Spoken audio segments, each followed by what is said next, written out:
Hello again and welcome. TPC Mooney 16 here with my fourth edition of March Madness tips and bracketology. Truly feels great to be back. It's hard to believe it's been 3 years since the last one of these that I did, which was back in 2021. As I've said before, I love watching and talking college basketball, and just happy that I'm able to bring this to you guys again. I watched a lot of college basketball this year, probably somewhere around 100 games, I would say. Um, and basically, I just try to watch and get a sense of as many teams throughout the year and form my own opinion. And then I'll supplement that with some of the conference tournaments at the end just to see which of the mid-major teams I could see pulling off an upset. Um, just to go over some of the basics, so games get underway tonight. There's two playing games, which I believe to be Wagner and Howard. That's the 16 seeds, and then Colorado State versus Virginia. Those are both 10 seeds. And then there's two more playing games tomorrow: Grambling and Montana State on the 16 line, and then 10 seed Colorado and 10 seed Boise State go at it. And then the tournament officially tips off Thursday at 12:15. Mississippi State versus Michigan State. That's an 8-9 game, and you can see here I set up another bracket pool in the ESPN Tournament Challenge. It's a public group. Group name is Mooney Hoops Bracket Pool. And fill out a bracket and join the pool, and we can see how everyone stacks up. All right, so enough of that. We got a lot to talk through here, so let's get into some picks. Okay, so start with the East region, top left side of the bracket. UConn, number one overall seed, clearly the best team in the country. I mean, they've basically been the best team all year. Not surprising after winning the championship last year and returning some key players. Tristan Newton was first team All Big East, and then you have Donovan Clingan's elite player down low. Castle is one of their guards. He was Big East Freshman of the Year, and then they got Spencer, who was a transfer, and Caravan. So you have 4 or 5 guys that can, any night can go for 25 points. I think they're the number one team in offensive efficiency, and then, defensively top 15. So pretty balanced. The crazy thing is that even though they're the number one overall seed, I feel like they got the toughest region here. You have Iowa State at the 2, Illinois at the 3, and then Auburn at the 4.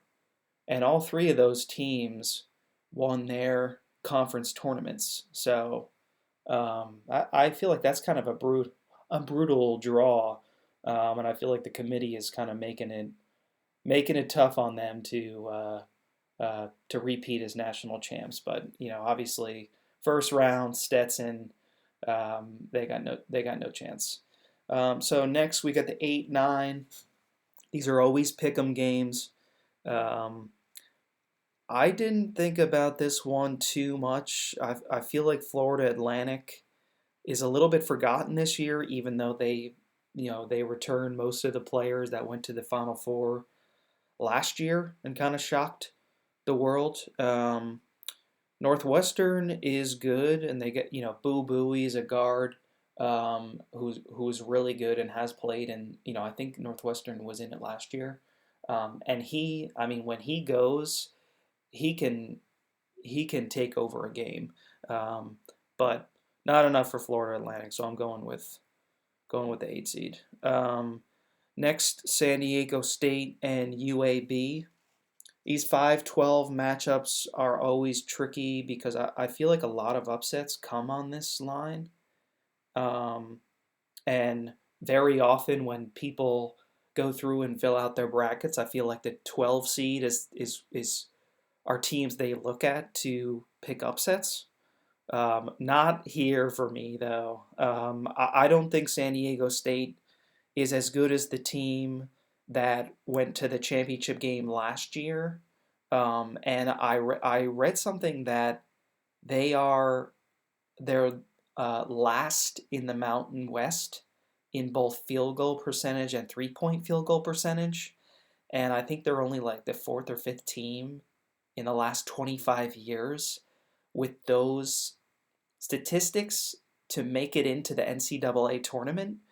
But it's because they have an elite defense. And, Jaden Ledee really took a huge step this year. He was a first team All Mountain West player and led the conference in scoring at 21 points per game. They did play pretty well in the Mountain West tournament, losing in the final to New Mexico. So I'm no upset here. I'm gonna take San Diego State. Um, Next is Auburn versus Yale. Obviously, like I mentioned, Auburn coming in off their win in the SEC tournament, beating South Carolina, Mississippi State, and Florida, in back-to-back days. Um, they're the only team in the country that is both top 10 in offensive and defensive efficiency based on KenPom, as we can see here. So yeah, so Auburn fourth ranked, they're 10th in offense, fourth in defense. So I mean, to be the only team in the country with those ranks, that says enough. And they play tough and physical. I think Bruce Pearl plays like 10 guys that average, no more than like 22 or 23 minutes or something like that. So that's a lot of depth. And Yale kind of barely beat, I forget who they beat in the Ivy League final, but barely made it in, and certainly I don't think as good as some of the Yale teams that have upset some teams in years past. So taking Auburn here. So next we got BYU and Duquesne. So BYU, first year in the Big 12 this year, and I think they held their own pretty well.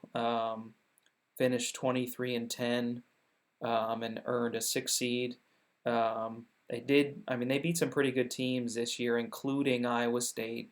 They beat Kansas. They beat Baylor. I heard something like BYU is not able to play on Sundays, I think, due to their religious affiliation. And so instead of being a 5 seed, which I guess is what the committee had them at, they pushed them to a 6 seed, and then they moved Gonzaga, who we'll see later, Gonzaga up to the 5 seed so that BYU could play on Thursday and Saturday instead of Friday and Sunday. Which, I had never heard anything like that before, but, I guess that's just what they had to do. I don't think BYU is that strong, but they are very good offensively. They have Jackson Robinson, who comes off the bench, and he won the Big 12 Sixth Man of the Year, so he gives them a big boost. And then Ali Khalifa is he's one of the most unique big men in the country. He's a center that can shoot the three and really distribute the ball. I think he has like a 4.0 assist to turnover ratio, which I think is one of the best in the country, and definitely for like a center. Duquesne, a great story. I think they surprised a lot of people winning the A10 tournament. First time in the NCAA tournament since 1977. But 11 losses coming out of the A10. I don't think they have enough, so I'm going BYU. The next we got Illinois and Morehead State. Illinois, quite the run in the Big Ten tournament, winning it, only minutes before the selection show on Sunday. They barely beat Ohio State, which I think was in the quarterfinal, and then they came all the way back against Nebraska. Terrence Shannon Jr. put up like 40 points against Nebraska, and I think they scored like 57 points or something like that in the second half. So obviously, they can really score. Damask was a transfer. He can really score.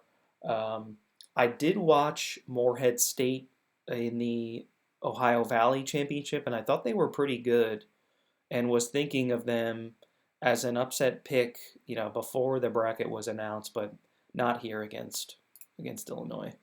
Um, so next we got 7 Washington State and the 10 seed Drake. Um, Washington State coach Kyle Smith, he won Pac-12 Coach of the Year.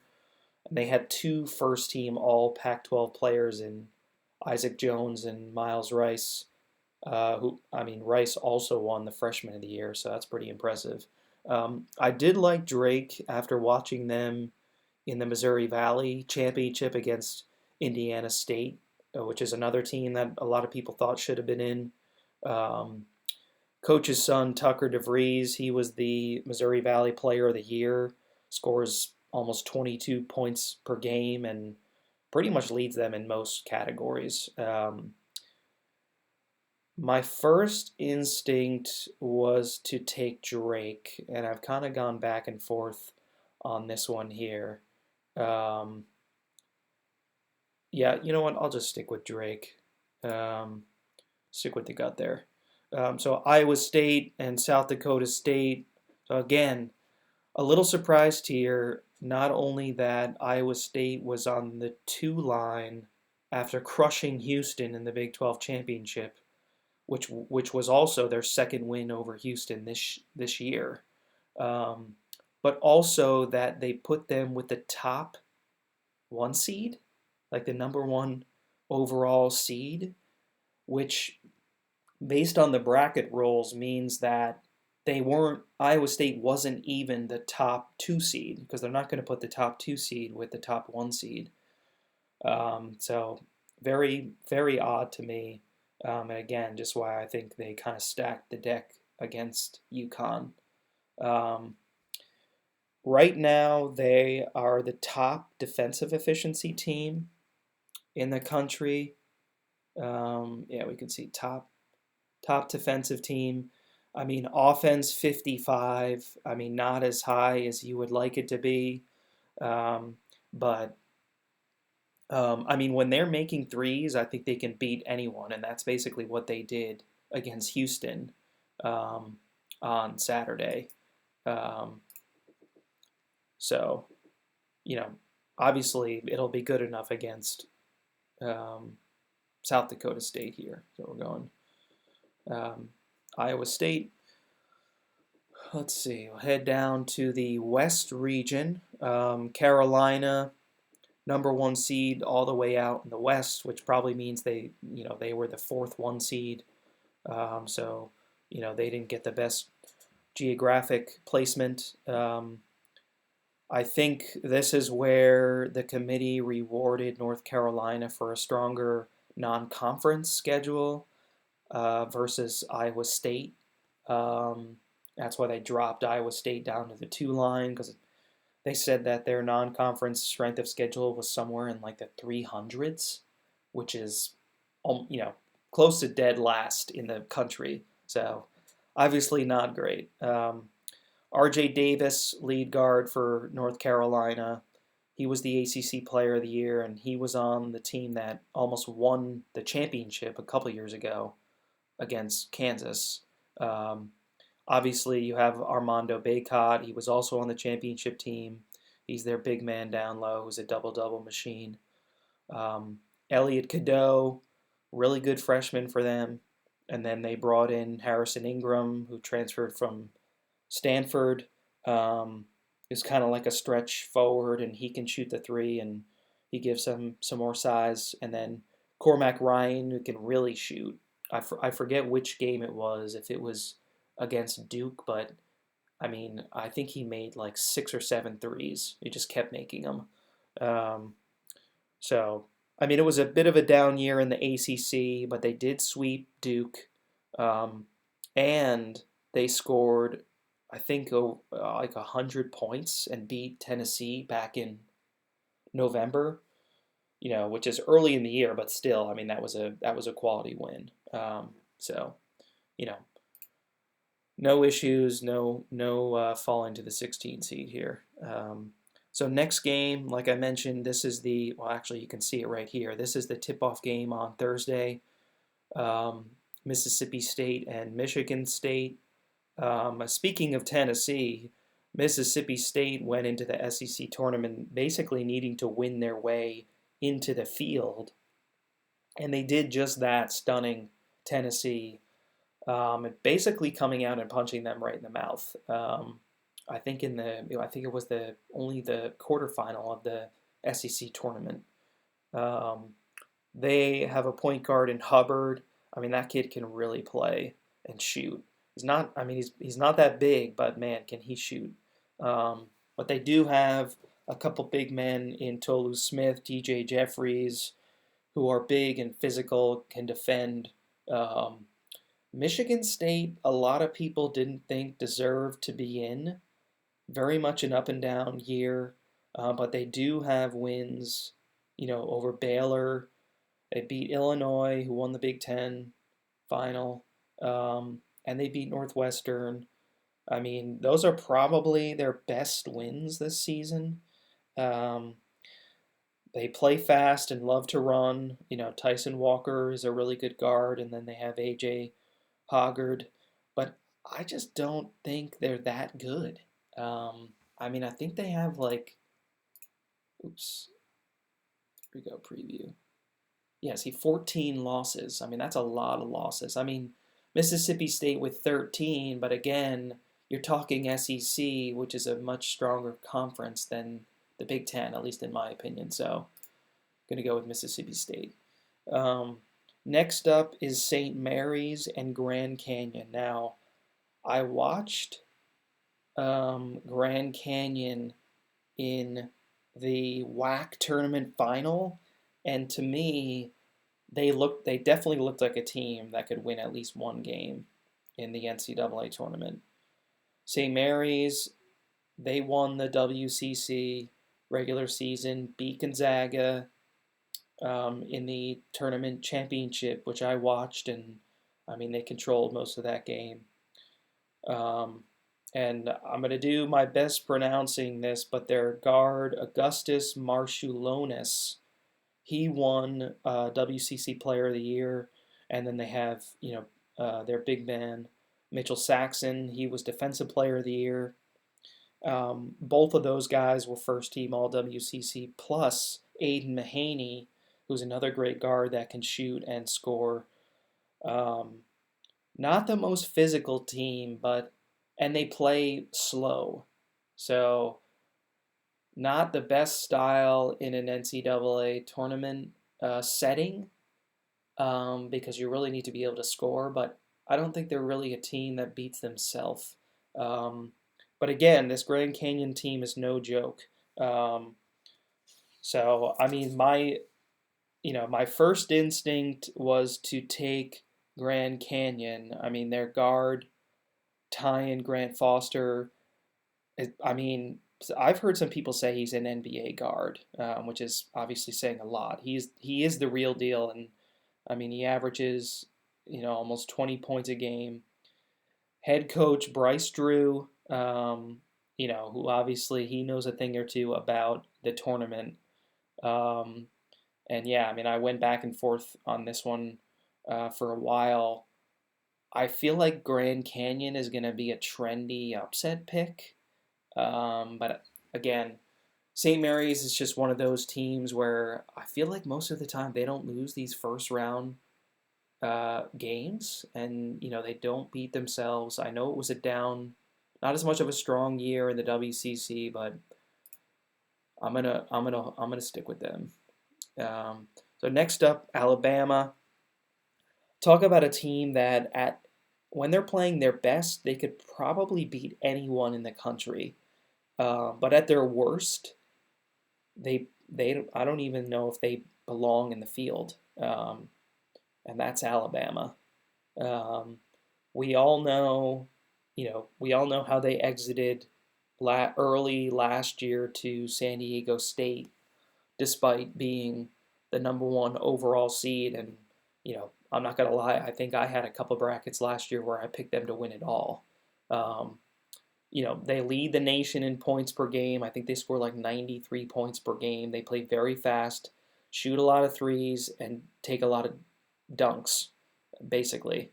Um, the issue with them is their defense. Um, Charleston, I actually watched in the Colonial Championship, and I thought they looked pretty good, but not here. I actually think Alabama comes into this tournament pretty angry. We know what happened last year.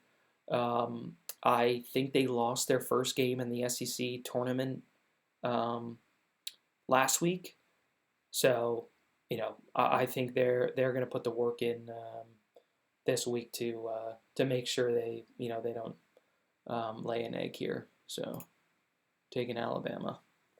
Um, Next up, Clemson and New Mexico. So finally, we have our first double-digit upset pick. Um, I've watched a bunch of the Mountain West games this year. I've liked New Mexico for a few weeks now, so it was no surprise that they went through the Mountain West tournament and won it like they did. They have three really good guards in House and Den and Mashburn Jr. With I think House is maybe one of the best on-ball defenders in the country.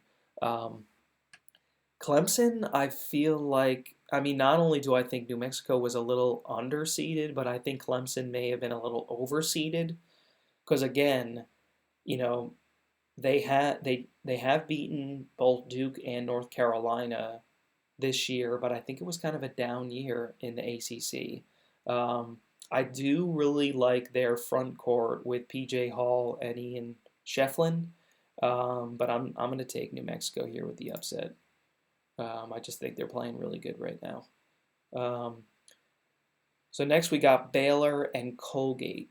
Kind of a quiet season for Baylor. I feel like because all of the hype in the Big 12 this year went to Houston and Iowa State. Um, this Baylor team actually reminds me a little bit of their team that won it a few years ago with three great guards in Ray J. Dennis, Jaden Nunn, and Jacoby Walter. Plus, they have Langston Love, who comes off the bench. I don't know if he's 100% healthy, but I know he did play in the Big 12 tournament.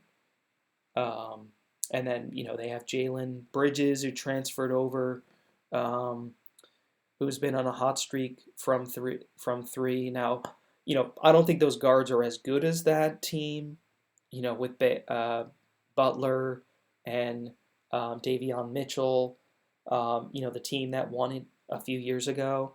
But they are very good, and guard play is that's what you need in the NCAA tournament. But they've just been a little inconsistent this year. But again, guard play. I think Misi down low. I think they're just too much for Colgate. Okay, so now we got Dayton and Nevada in the 7-10. I watched Dayton earlier this year against Richmond, which Dayton actually lost that game, and I was a little underwhelmed because at the time I think Dayton was nationally ranked. They do have star Deron Holmes, who's probably one of the best players in the country, and he's going to be drafted. He averages 20 points a game, and he was both the co-player of the year and defensive player of the year in the A10. Nevada, they finished second in the Mountain West. Really good backcourt in Jared Lucas and Keenan Blackshear. This is another game I kind of went back and forth on, but my gut here told me Nevada, so I'm gonna stick with Nevada. Now we got Arizona and Long Beach State. So Arizona, they have a lot of firepower. You know, Caleb Love, he was Pac-12 Player of the Year. Umar Ballo, their center, he was Defensive Player of the Year in the Pac-12. Plus, they have Pella Larson, who can do a bit, a little bit of everything. Keyshawn Johnson, a transfer from San Diego State, he played in the national championship game last year, gives them some physicality. And then they have Kylan Boswell, who can really shoot. So that's a pretty good starting lineup. Um, One of the storylines here is that we'll see if we get to this point, but if Arizona and Carolina move ahead to the regional final, Caleb Love will face off with R.J. Davis and his old team for a chance to go to the Final Four. That'll be, talk about get that popcorn ready. But yeah, I mean, a little bit of a weird year for Arizona this year. Maybe it's just because the Pac-12 isn't as strong. But at one point, I mean, I had Arizona as one of my top teams to win it all, and I feel like they faded a little bit. Um, Losing two of their last three games doesn't help, but that won't affect them here against Long Beach State, which is actually another storyline because Long Beach State coach Dan Munson, and I don't know the exact timing of this, but he was actually fired, I think, last week, and then he led Long Beach State to win the Big West tournament championship. Um, so talk about crazy. So he'll coach them in this first round tournament game after being fired. Just crazy. But yeah, we're going Arizona here. Um, all right, so let's go up to the south. Um, so Houston, like I mentioned, newcomer to the Big 12, probably the best conference in the country, arguably, and they win the regular season title. They were 15-3. Their three losses prior to Saturday's blowout, um, against Iowa State, were all on the road against tournament teams. So even when they lost, they were losing for the most part close games, except for Saturday, against teams in the field. So they against lesser opponents, they were not having any issues. Um, this team also reminds me a little bit of the Baylor team in 2021 that won. They have three really good guards, including Jamal Shed, who was Big 12 Player of the Year and probably a first team All American. And then transfer from Baylor, LJ Cryer, he can really shoot and easily put up 30 points. And then Emmanuel Sharp, who's also an elite shooter. Um, all three on the smaller side, but quick physical guards. And they play tough, physical, probably some of the best defensive stretches that I've watched all season were games with Houston. Um, the only thing is that they don't have a ton of size or depth in the front court. They do have Juwan Roberts, who I've heard that he's not 100%. And they do really rely on him. And then they have Javier Francis, who's their other big man. But that's about it. And neither of them are really true centers. So that's one thing to take note of. I do think a team that could beat them is one that is elite offensively, where they can break down their defense and just keep scoring and basically put offensive pressure on Houston. And I feel like that's kind of what happened against Iowa State, where they were making all these shots, and yes, Houston was not entirely healthy, but they just could not keep up on offense. I think they're good enough to win a few games at least, but that's just we'll see where their matchups stack up here. No issues here though with 16 seed Longwood. So next up, Nebraska and Texas A&M. This one could definitely go either way. Texas A&M had a big run in the SEC tournament, beating both Ole Miss and Kentucky, which was actually their second win over Kentucky this year. Um, Wade Taylor is a great guard, and if he gets going, he can single-handedly carry a team to a win.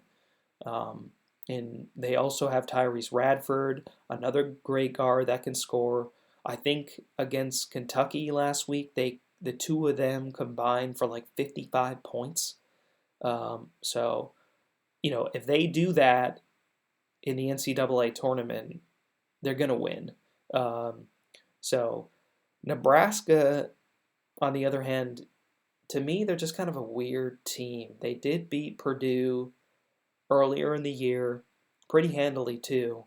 Um, and their guard, Kazai Tominaga, can really shoot, so much so that they actually call him the Japanese Steph Curry, which I think is funny. But I watched them against Illinois in the Big Ten semi, and although they got up big early in the game before Illinois went on a huge run in the second half. Like I mentioned, I think Illinois scored like over 50 points in the second half.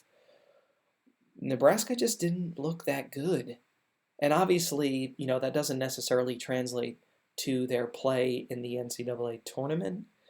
But and Texas A&M, I feel like is very inconsistent, but I think they're the more tested team, and they have better guard play, and I think that's what gets them the win. So a little mini upset here.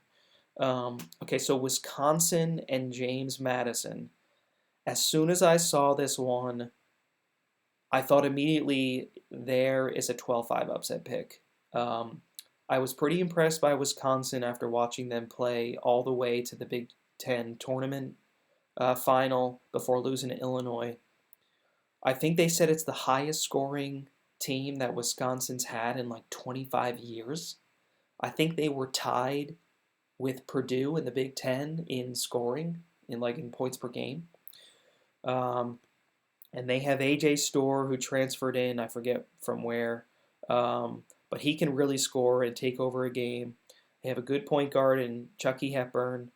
But man, I watched James Madison just completely blitz Arkansas State in the Sun Belt championship game. And granted, it is the Sun Belt, but they definitely looked legit. They have multiple guards that can score in Terrence Edwards Jr. He was the Sun Belt Player of the Year. And Xavier Brown, he was 5 for 6 from 3 in that championship game. And to lead off the year, because I think JMU had like 31 wins this season, which may be the most or tied for the most in the country. But their first game of the year, back when people didn't know they were any good, but they beat Michigan State in overtime. So a little bit of pedigree there. So I'm going to go with JMU with the 12-5 upset pick here. So Duke, Vermont. I'm not a huge fan of Duke this year, but they do have Kyle Filipowski and Jeremy Roach and Tyrese Proctor, all guys that can really score. They don't have the best experience, but those guys do have NCAA tournament experience. So it's not quite like some of the really young teams that Duke has had in the past. These are guys that have been around 2-3 years. So they definitely have some experience. I've heard some buzz on Vermont that they play really slow and can slow Duke down, but I'm just not, the talent level, too much of a disparity. I'm not buying it here, so I'm going to stick with Duke. So now we got Texas Tech and NC State. I've watched a number of Texas Tech's games this year in the Big 12. They've had some good wins. They beat Baylor and Kansas. And granted, that was actually Kansas without Kevin McCullough, which is ironic because McCullough used to play for Texas Tech. But they have two good guards in Pop Isaacs and Joe Toussaint. Darian Williams, I think, the one game I watched, he scored like 30 points.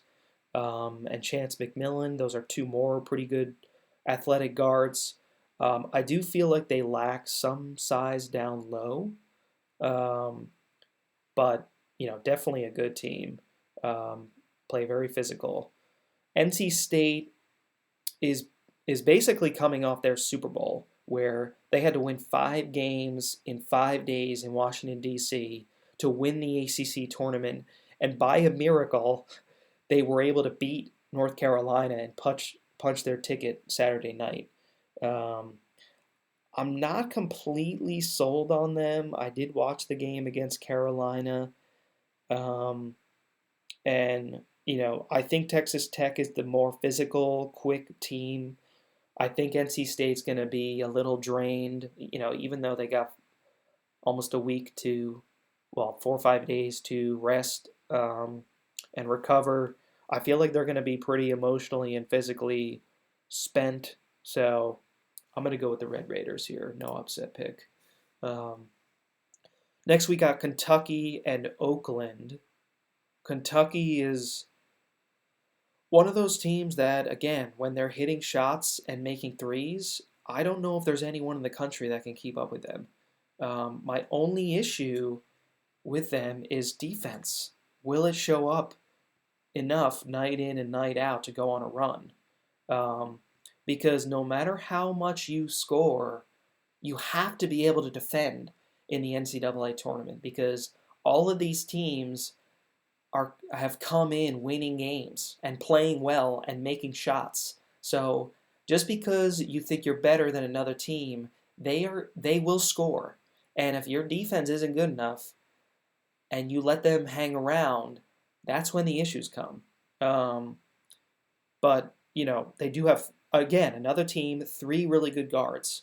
They have Reeves and Shepard and Dillingham that could easily give you 30 on a given night. I remember watching their last game against Tennessee a couple weeks ago, or maybe a week and a half ago, where Shepard went 7 of 10 from three, and it seemed like every possession coming down the stretch, he's catching the ball, on the perimeter and putting it up and draining the three. And like every time Tennessee would inch a little closer, he's getting the ball and he's making a three. So I mean, no upset here, obviously with Oakland. So I'm going to go with Big Blue. Next up, Florida, and then the winner of Boise State and Colorado. So this is one where it's kind of hard to pick without seeing the two teams, um, in the play-in game. Um, and I think that game is tomorrow night. So, you know, obviously we'll see what happens there, especially because winning those play-in games, I feel like it always gives teams momentum heading into the first round. Plus, I think a number of years in a row now, a play-in team has upset their first round opponent. Now, I feel like historically they've been 11/16 upsets. Now you have a 10-7, which not as much of an upset, but still an upset. Um, my gut told me Florida here, though. I honestly feel like they have one of the best backcourts in the country that nobody's really talking about, with Zion Poland and Walter Clayton Jr. Plus, they have an athletic big man down low, Tyrese Samuel, who can really score. They are coming off a brutal, just terrible injury in the SEC final on Sunday with Micah Handlockton went down with a broken leg, which, just really awkward injury that did not look great, and he had to go off on a stretcher. Um, so, obviously, that kind of sends a shock through the team. Auburn did end up beating them um, in the tournament final, but I think they rally, to knock off um, probably Colorado, who I think will beat Boise State, although Colorado has some dudes in KJ Simpson, who was first team All Pac-12, Cody Williams, who I think they mentioned is going to be a first round draft pick. plus Tristan Da Silva, another guy that, another kind of swing forward who can shoot. But I'm going to go with Florida here. But this is one, the more I look at it, and if I see Colorado win tonight, I may switch this. Um, so now we got Marquette. So Marquette is kind of a big question mark coming into the tournament. At their best, I honestly feel like they can make it to the Final Four, but the health of Tyler Kolek, who was a first-team All-Big East level player, is huge, and he's really the engine that makes them go. They do have Cam Jones, who can really score. Iguodaro, who's a matchup problem. The guards love running a pick and roll with him and get the alley-oop dunk. I feel like a number of games I've watched, their first offensive set, they run the pick and roll with Kolek or Cam Jones, whoever, and Iguodaro. They toss it up and he slams it down. I've seen that a bunch of times this year. Also have David Joplin, who's a big physical forward that causes matchup problems, and he can shoot from outside. Their coach, Shaka Smart, did say that Kolek is expected to play in the tournament. But again, don't know how healthy he's going to be. I do think they need, well, no, I don't think they need him in this first round against Western Kentucky. But beyond that, I think they will. So, first round here against Western Kentucky. If he plays, he may just be a decoy, but plenty of firepower to get past Western Kentucky. All right, so let's move to the Midwest. And, basically the team that we've all been waiting for, and that is Purdue Boilermakers. For a decent stretch of the year, I think many considered Purdue to be the top team in the nation. But, March has certainly not been kind to them the past few years. And what I didn't realize is that they've actually fallen to 3 double-digit seeds in a row. So that's 13 seed North Texas back in 2021, which I think was a game that went to overtime. And I recall it especially because the team on the other side in the second round was my Villanova Wildcats. Instead of having to play Purdue, we played North Texas and ended up beating them to get to the Sweet 16. But then 15 seed St. Peter's back in 2022, who we all remember went on that big run to the Elite Eight.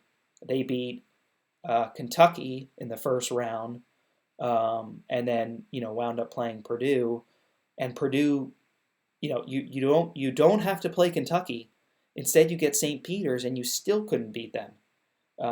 And then famously, last year, 16 seed Fairleigh Dickinson. I mean, and I didn't do one of these last year, one of these videos, but I was not sold at all on Purdue. I did not have them losing in the first round or even the second round, I don't think, but that was probably it.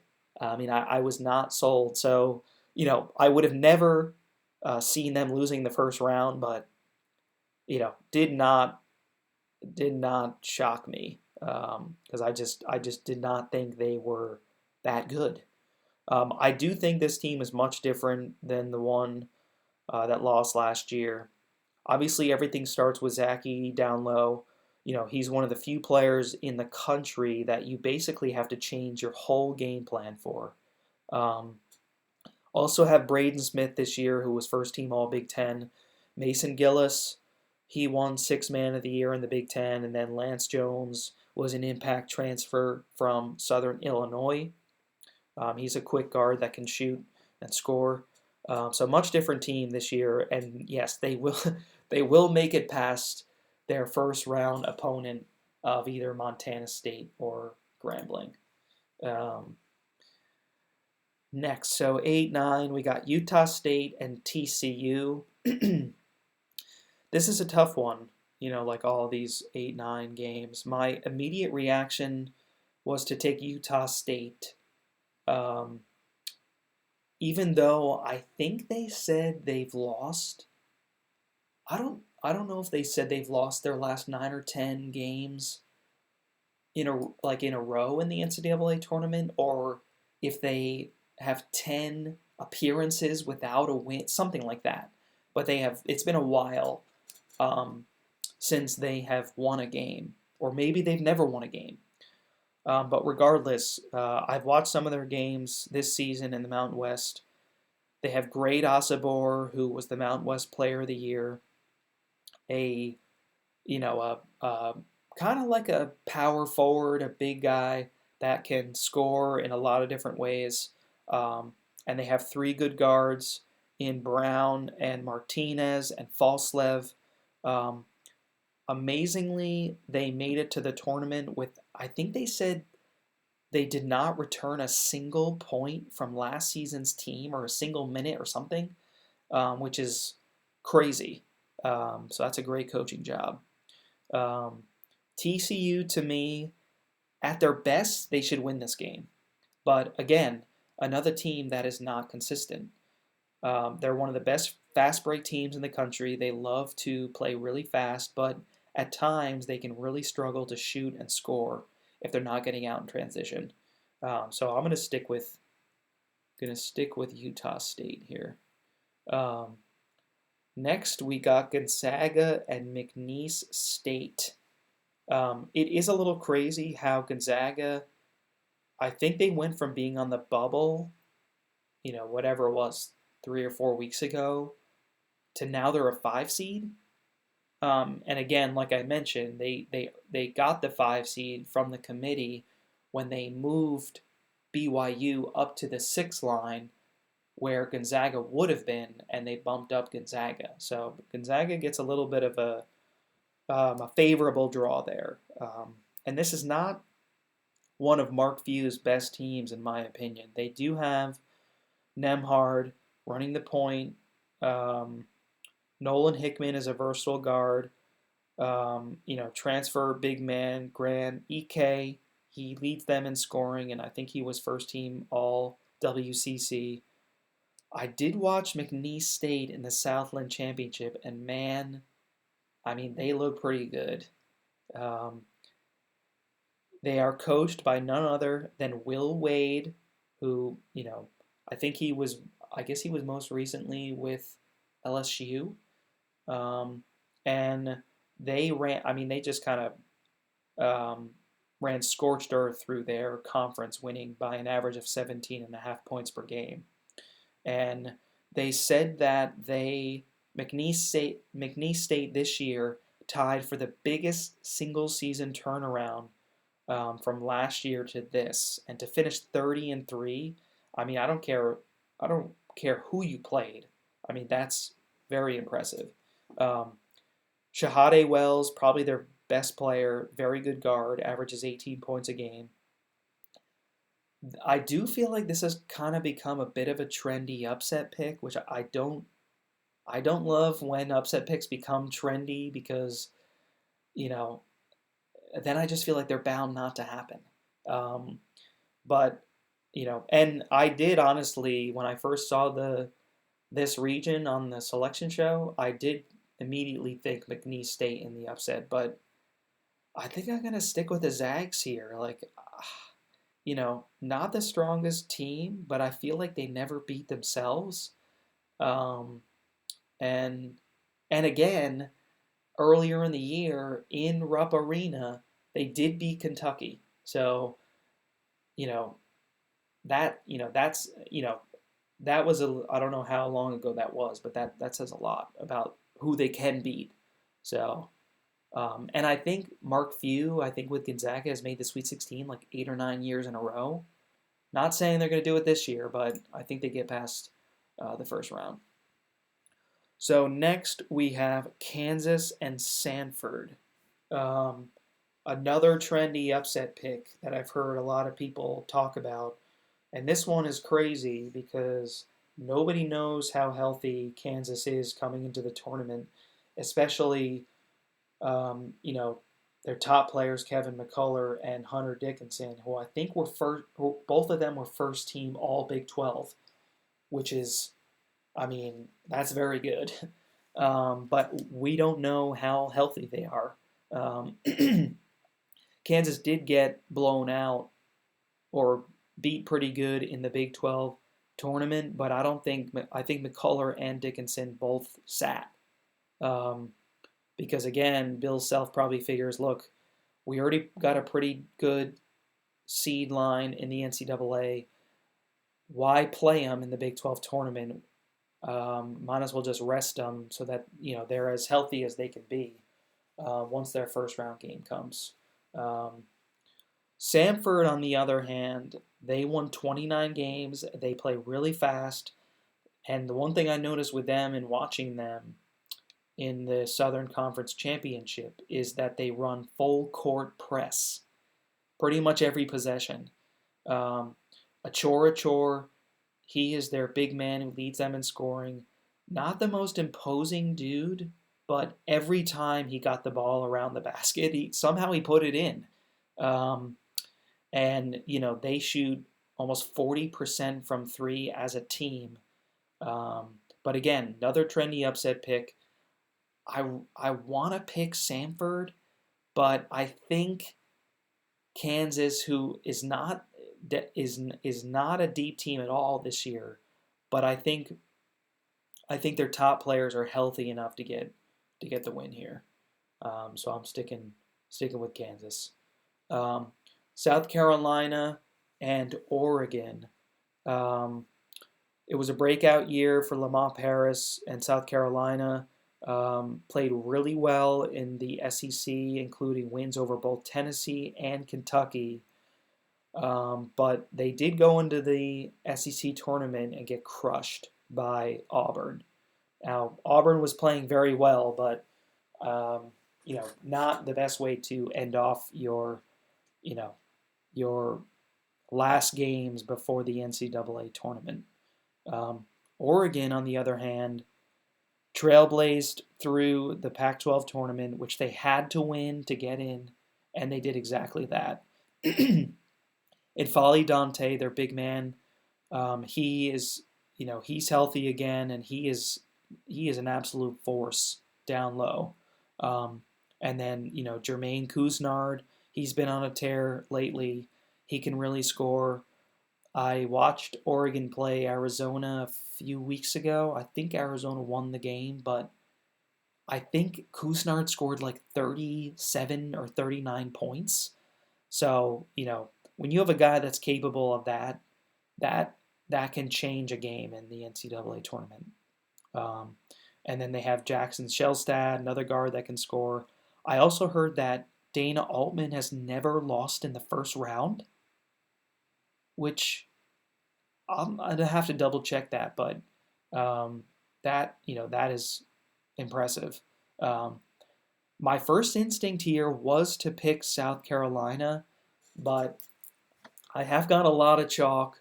I do like Oregon, so I'm gonna take the Ducks here. So next up, we got Creighton and Akron. People forget that Creighton was one foul call away against San Diego State from making it to the Final Four last year. I think their team might be better this year. Baylor Shireman really took a leap forward this year. He leads them in scoring over 18 points a game. And he's one of three guys that score over 17 a game, which includes Trey Alexander. He's another guy that could take over a game. And then center Ryan Kalkbrenner, who won, I think he won the Big East Defensive Player of the Year for the third year in a row, which I think tied the record. I don't remember with who, but I mean, that's amazing. Akron, on the other hand, a bit of a crazy ending in the MAC Tournament Championship. I didn't watch the game, but I saw the replay of the end where I think, I think they were playing Kent State, and Kent State, I think was fouled with like 4 seconds left, or more, maybe more than that, maybe like however many seconds left.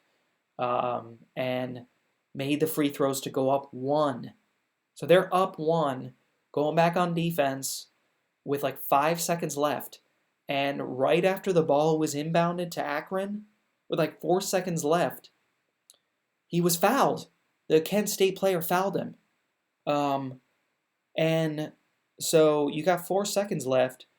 The Akron player goes to the free throw line, hits both threes, and that was it. That was the game.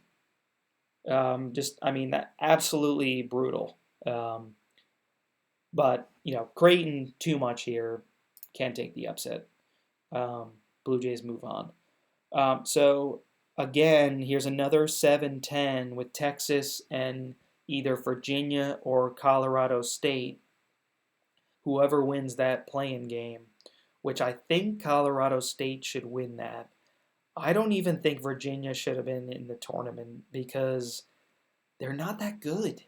And I mean, the offense is just absolutely brutal. I watched them play, I think, North Carolina. Um, and I mean, just unwatchable on offense. And I mean, North Carolina beat them very handily. Um, so, Texas, two really good guards, Max Asmus, who many people will remember from the great run that Oral Roberts went on a couple years ago, and then Tyrese Hunter, um, who can really score, plus big man Dylan Dessou, who can really score, and he can pull the opposing center out to the 3-point line. They've kind of been very up and down all year, though, but I mean, Asmus is a player that can absolutely take over a game. He's been there before, and I don't really see either of these teams being able to match up with Texas. So I'm going with Texas. Um, Tennessee. So I've been back and forth with Tennessee for a while now as a national championship contender. I feel like in years past, um, the Rick Barnes Tennessee teams have been tough, physical, defensive teams, but the one thing they lacked is an elite scorer. This year, they have an elite scorer, and his name is Dalton Connect, who averaged 27 a game in SEC play, and we've already seen him go for 40 points. Now, granted, that was against Kentucky in a losing effort, but still. And then the week before that, I think he scored like 37 against South Carolina. Another player they didn't have last year is Zakai Ziegler, tore his ACL last year. That was a huge loss, but he's back. He was the SEC Defensive Player of the Year this year. Tough exit from the SEC tournament, but they won the SEC regular season, beating pretty much everyone in the SEC. Kentucky, Auburn, they beat Alabama twice. And I think they can win a game in the 90s or they can win a game in the 60s. I did hear something, though, that Tennessee, with Rick Barnes, I think the last like 4 or 5 years, they've averaged 24 or more wins, but they've not made it past the Sweet 16. So, I mean, Rick Barnes, the guys have not been able to get it done in the NCAA tournament. But again, what they've lacked is an elite scorer, a transcendent talent, and I think that's what they have in Dalton Connect. No miracle. People remember this St. Peter's, whatever it was, a couple years ago. I mentioned the win over Purdue. They beat Kentucky, but no miracle here this year for St. Peter's. They'll just be Tennessee's first stepping stone on a decent run here. All right, so let's go back up and let's start with the East for our second round matchups. Now, right off the bat here, not a lot of help from the committee. UConn's got Florida Atlantic in the second round, and again, this Florida Atlantic team might be better than the team that went to the Final Four last year, but and they have John L. Davis, very good team, two guards that can take over, but UConn just makes it look too easy. I mean, I feel like every time I see them play, they can just score at will. and they're very good defensively. So got to go with UConn here. Next up, San Diego State and Auburn. I feel like this is going to go down to the wire. Even though Auburn, much better offensive team, San Diego State is an elite defensive team.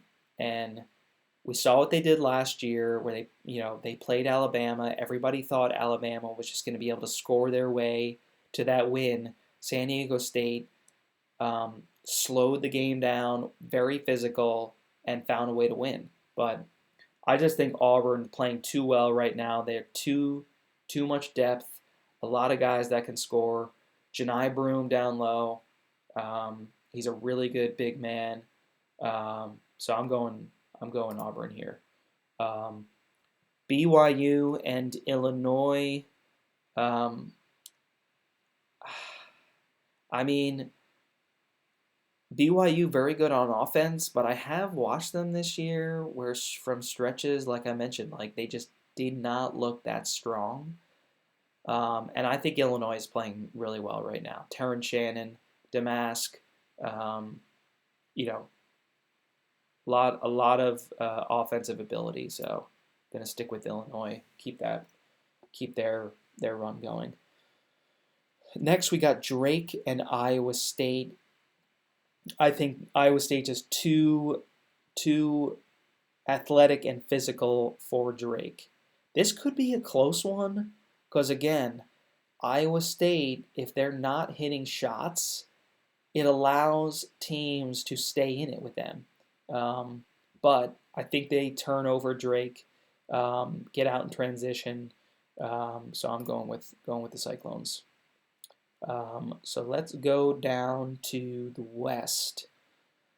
North Carolina and Mississippi State. I mean, this could be a very difficult matchup for North Carolina. Because like I mentioned, Mississippi State, a really good point guard in Hubbard. He can score 30. DJ Jeffries is probably an NBA level defender. And they have Tolu Smith. So they have a lot of confidence coming off of their couple games in the SEC tournament. And North Carolina, I thought was not going to have much issue with NC State in the ACC championship, but NC State hung with them, pulled ahead towards the end, and beat them. But I just think North Carolina, R.J. Davis, like I mentioned, the freshman, Cadeau, really good backcourt, and you have Baycott and Cormac Ryan, so I think they have just enough to get past Mississippi State. Now we got St. Mary's and Alabama. Very, very much contrast in styles here. Now, like I said, Alabama loves to play really fast. They have a lot of, tall, athletic guards and forwards that can score.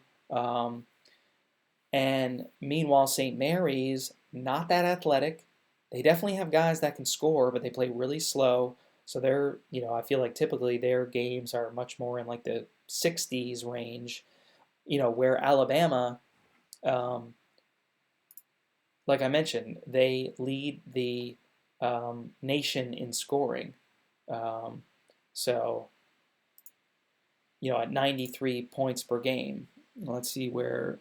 So, yeah, second in offensive efficiency, but 112 in defense. And then here's St. Mary's, 45th in offense, 16th in defense. And then here you go. Adjusted tempo, 358, and Alabama 9. So, I mean, you can imagine how crazy of a game this is, but I just don't think St. Mary's has enough to keep up with the scoring of Alabama. I don't think they have enough on defense to stop them, so I'm going to go Alabama here. Next up, now this one I had to think about for a while. Now, New Mexico and Baylor, if this happens and New Mexico beats Clemson, I could see them winning again. But again, it's a risk because New Mexico, although I think they're actually favored in the game against Clemson. Let's see if it says it actually. No, it doesn't look like it has the scoring line. But um, then, if Clemson wins this, then you're kind of screwed because then you had New Mexico not only beating Clemson, but also beating Baylor. But I don't know, this Baylor team, I feel like they just kind of faded. And, we all know that Sweet 16s, there's always going to be double-digit seeds. So I think this is where I pick one. I'm gonna roll with New Mexico and keep the Lobos on this run. Now we got Arizona and Nevada. Not enough for Nevada here. I think Arizona, who again in the last couple of years, I think even though Arizona's been a top one or two seed, they only have like 2 wins. Not good. Two or three wins. I think like 2 or 3 wins. So that's not good. But I think they get right here. Moving up to the South, so we got Houston and Texas A&M. So wow, I mean, tough, physical. I feel like these teams are actually very similar style, where you have play tough, physical. Both teams have really good guard play, um, but I just don't. I think A&M too inconsistent. Obviously Houston coming off that big loss, but I don't think they're going to take anything. They're going to take all the time this week to prepare. I don't think they're going to look past any matchup, especially after their loss. I think Kelvin Sampson is going to have them ready to go. I'm taking Houston here. So next we have JMU and Duke. Man, I mean, I would love to pick JMU here, but again, you have the risk. JMU could come out against Wisconsin and get beat, and now you're sitting there with JMU in your Sweet 16, and they lost their first round game. Duke, I mean, like I mentioned, I don't love this Duke team. Yeah, so you got Filipowski, 17 and 8. That's very good. Got Jeremy Roach running the point, experienced guard. And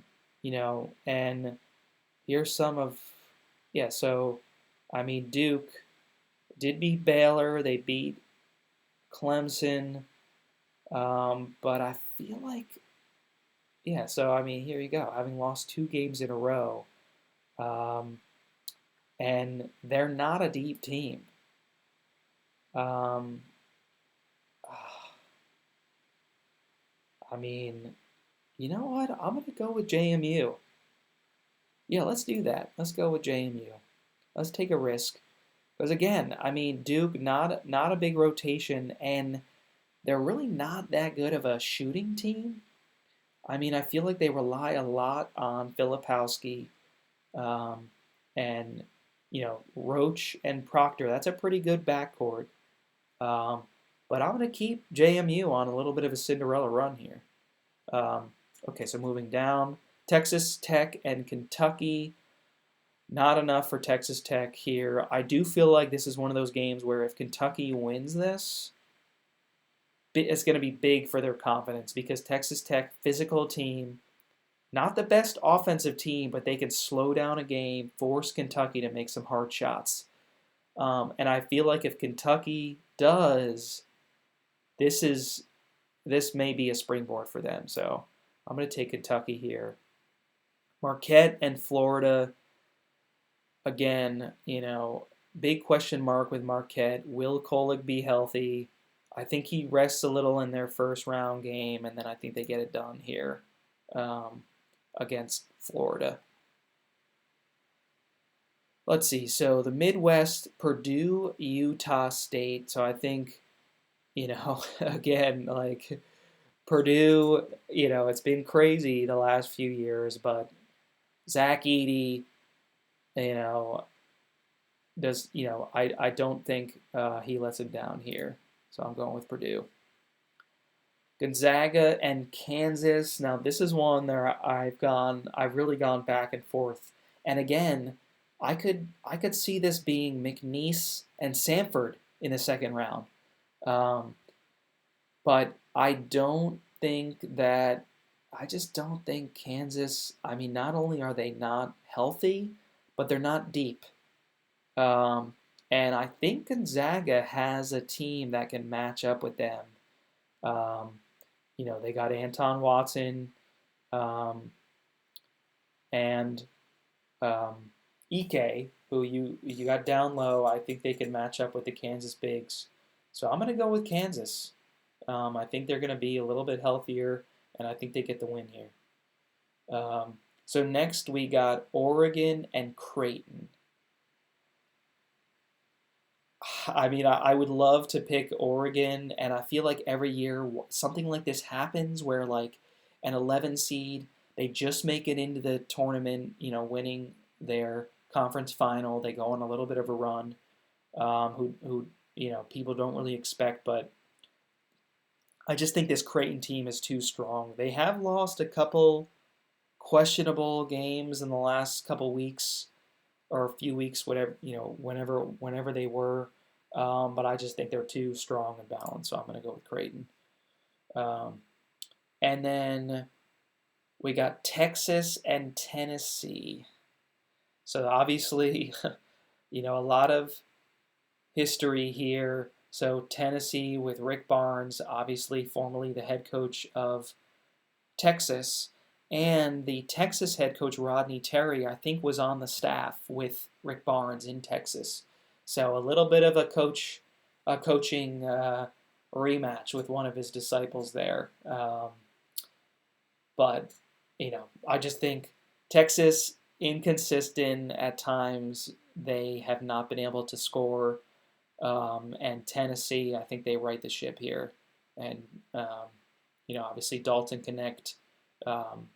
He elevates them, so I'm gonna go with Tennessee. Okay, so we got our Sweet 16, and we have two. I mean, a lot of chalk, but we do have JMU at the 12 and New Mexico at the 11. So let's go back to the East region.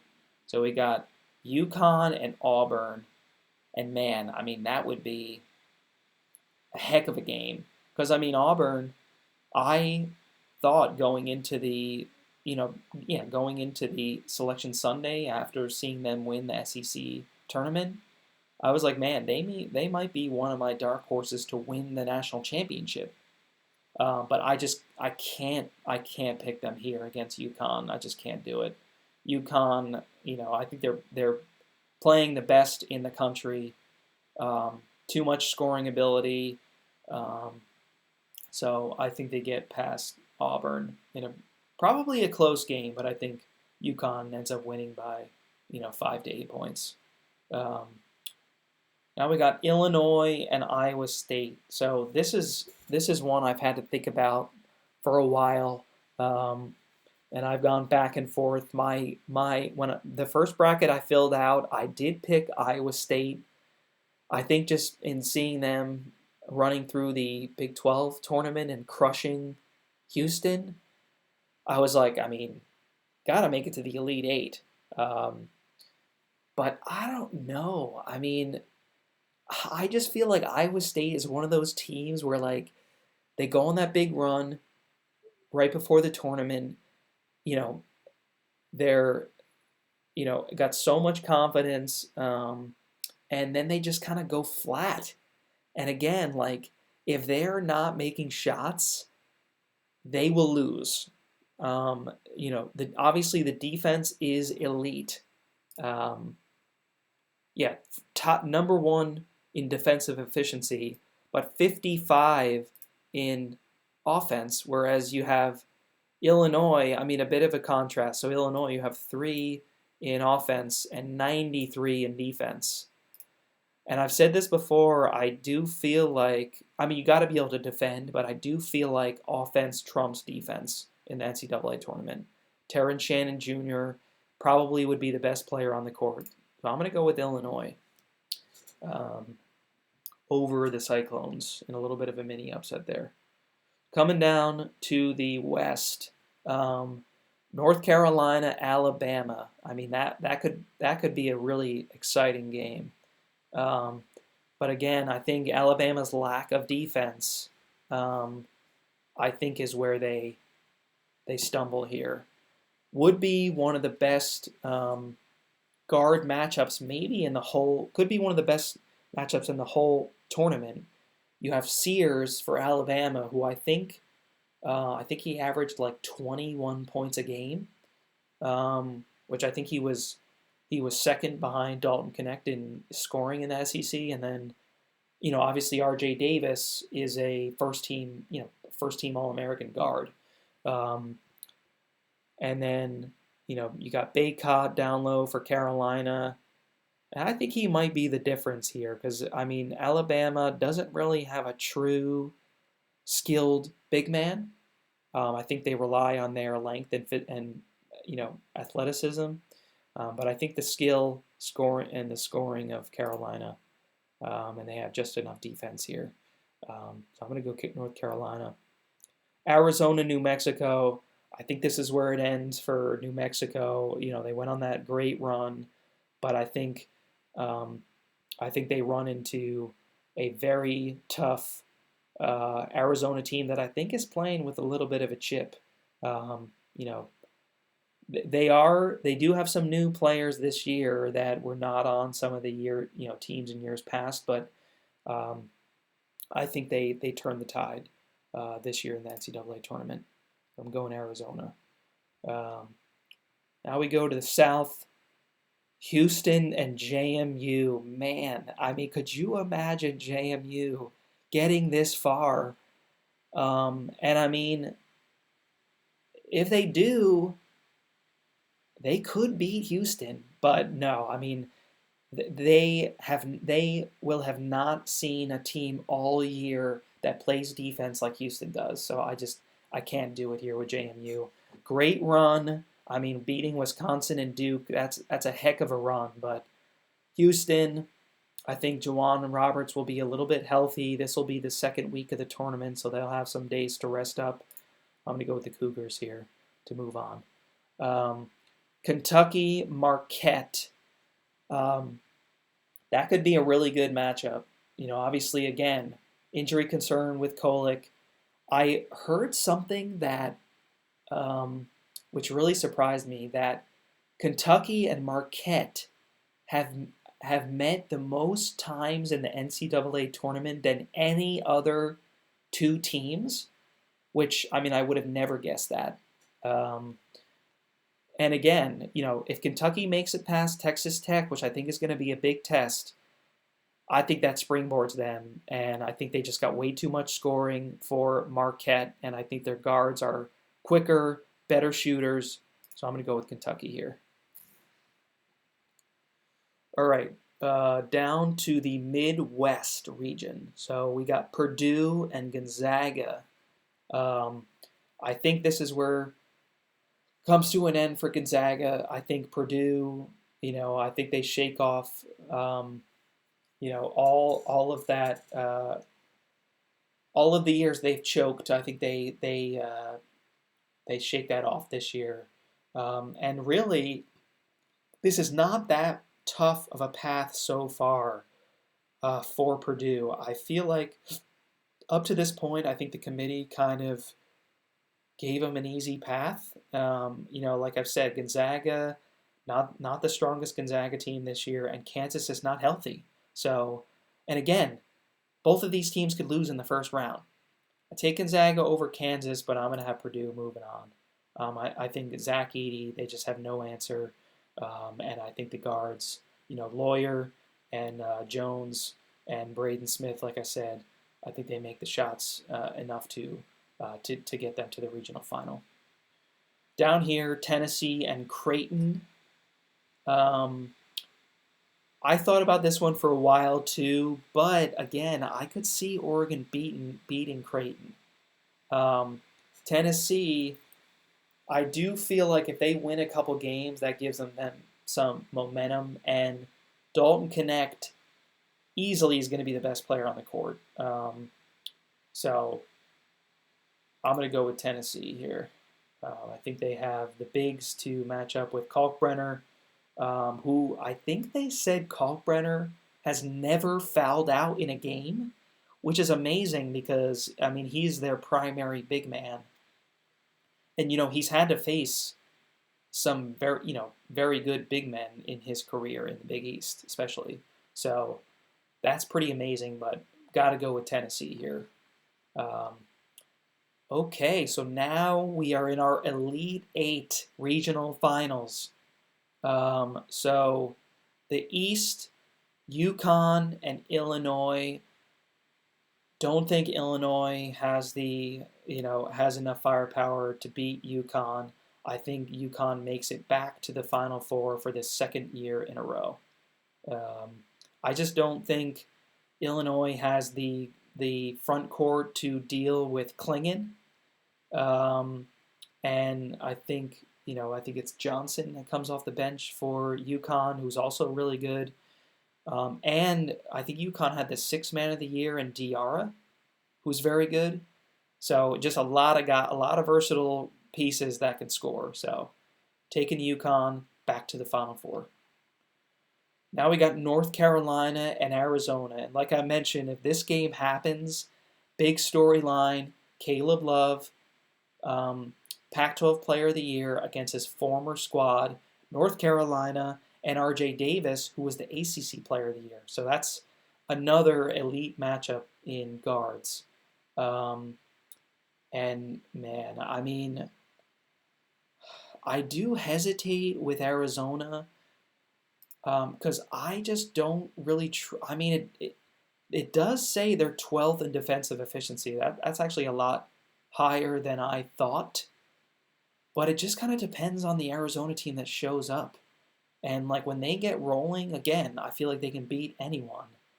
But when, like if Caleb Love is not playing well, and some of the other guards are not hitting shots, they do struggle. But I'm going to go with Arizona here. I think they have enough I think they got enough pieces to take down North Carolina. And I don't think North Carolina is that deep.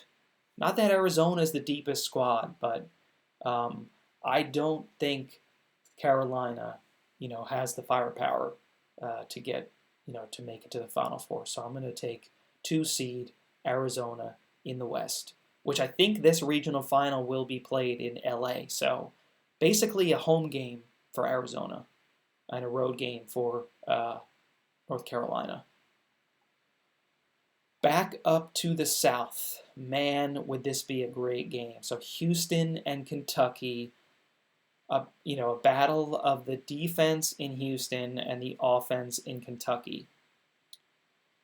I think that if Kentucky makes it this far, they win the first few games, that gives them a lot of momentum, and I just don't see them losing here. I mean, Houston, again, like if you can put offensive pressure on Houston and force them to score, that is where they struggle. And I think Kentucky has the bigs to do that. And they said basically that Kentucky has like 4 big men that they can play, which is 20 fouls. So, I mean, again, Houston, not the deepest front court. And so I think Kentucky pulls it off here. I think they go back to the Final Four, which I think would be their first Final Four since 2012? Maybe? When they won? No. Could be. It could be their first Final Four since 2012. I'll have to double check that, but yeah, so I got Kentucky coming out of the South. Now we got the Midwest and Purdue and Tennessee. I think that they already played each other this year. Oops. Wait, no, preview. Let's see what it says.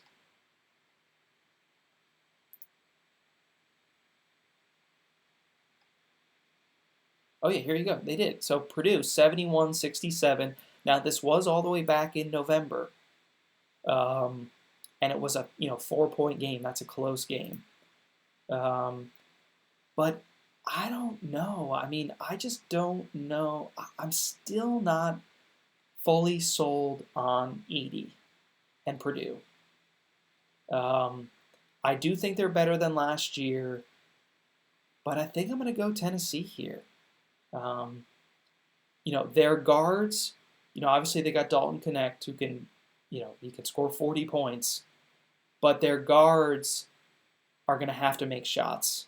Vescovy and Ziegler are going to have to make shots um, to support Connect. But I think I think Tennessee gets it done here. I think they pull off the little upset on Purdue. Um, you know, Purdue does have probably an easier road to the regional final than Tennessee does, but I'm going to go with Tennessee. So we got a 1 seed, well, only one seed, a 2 seed, a 3 seed, and a 2 seed. All right, so Final Four in Glendale, Arizona, a home game for the Arizona Wildcats against UConn, but I don't think it's enough. Um, Again, Arizona, not that they faded, but they've been a little inconsistent, and I think they've lost some games that they should not have lost. Um, let's see what it says here. So UConn did lose to Kansas, and Creighton beat them pretty bad at Creighton a few weeks ago. Um, let's see, Arizona beat Duke, beat Wisconsin, beat Alabama, lost to Florida Atlantic. Um, but, I don't think the Pac-12 was that strong this year. Not that the Big East was that strong either, but I think UConn is playing too well, too consistent. I think they head back to the national championship game. Now we got the other side, Kentucky and Tennessee, an SEC rematch. Which let's see what it says here. So Tennessee beat Kentucky 103-92 and then lost 85-81. So pretty high scoring games. And man, this definitely would be an exciting game. But again, I love Dalton Connect. I think he might be the best player in the country, and I think he is the difference in this game. I think, Ziegler. I think they lock down some of the Kentucky guards, and I think they have just enough to beat Kentucky. And here we are. So we got UConn and Tennessee in the national championship. Man, I mean, can UConn be the first repeat national champion since Florida back in 06, 07, I think it was. And I think they do. I mean, I think, again, I just think they've been the best team all season. They've continued to get better. They're playing well at the end of the season. They went through the Big East tournament, won the championship. So I'm gonna do it. Picking UConn Huskies, your repeat national champions. Let's see. So it want me to put in a total points. So UConn, Tennessee. I could see this being in at least the 70s. Let's see. So UConn, some games in the 60s, but some games in the 90s. Let's see. Tennessee, kind of the same thing. So let's say 160 would be 80, 80. So let's say like 156. Something like 80-76, something like that. And UConn gets it done. Let's see. All right, I think that's so like a submit. Oh yeah, there you go. Submit bracket. There we go. There it is. like I said, I love doing this.